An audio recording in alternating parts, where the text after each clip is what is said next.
And I think when I'm deficient, I tend to lack that imagination or even that insight, or even have a capacity to visualize what I want. And a lot of the time, it's also come up for me in the context of me not befriending or accepting or even acknowledging my shadow. So sometimes I am tired. I don't always embody the archetype where I have everything together. Sometimes I'll have it together, but I'll have it together tomorrow. Right now is my day. So that's been an interesting lesson for me as well. Yeah, I think that is really sophisticated learning there, because that shadow side of ourselves is not always easy to look at. Much less like.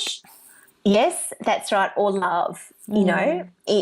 It's not easy, and I'm sure just as well as I do, Patty, that there are a lot of people out there that don't even acknowledge the existence of that part of themselves. It's like, I don't have that. I don't. But we all have that. We do. We all have that, and the more that we can understand it and embrace it, and learn from it, because I think that our shadow self is an even greater teacher than 100%. Oh, yeah. Without question. But it takes a lot of courage to go to the dark side. Yeah. And really look at that for sure.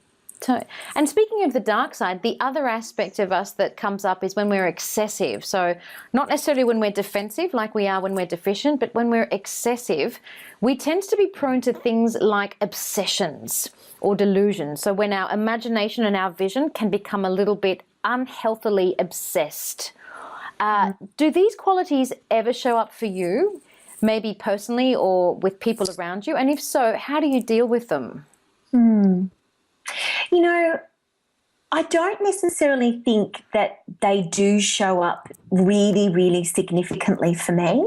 And I'm not really 100% sure why that may be.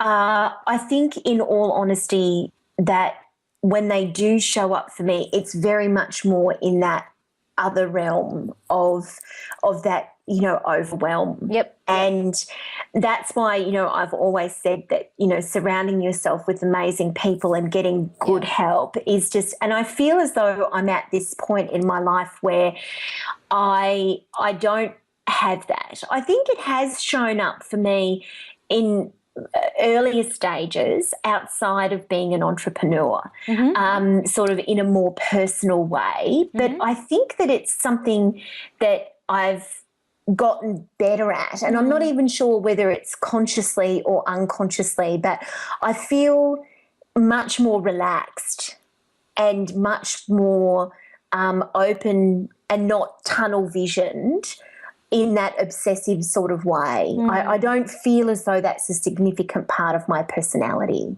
You and I, as social workers, would have had clientele that were prone to those kind of delusions and obsessions as well. Very much so. And so maybe that's part of it. Maybe I've potentially seen so much of how that can go terribly wrong. With that extreme, right? That's right, for someone, that obsessive nature, which of course often shows up as anxiety. And I'm not an anxious person. Like many people, I will get nervous about something big, which is, you get the butterflies, and I think that that's normal and to be expected about certain things in our life. But I don't have that obsessive tunnel vision like some people do, because we know that, the more that we have those blinkers on, the less ability you have to be able to see so many other things around you that can actually enhance your life significantly. So I think you're right, actually. That former social worker thing, I think, has probably played a very significant role there, because I've seen so many people end up, depressed, anxious, and in an even worse state than that when they do have that sort of part of their thinking and being go too far in that direction. Yeah, you're absolutely right. And, your vibe attracts your tribe, so you've been very conscious, obviously. Yes, that's true. That's very true. Yeah.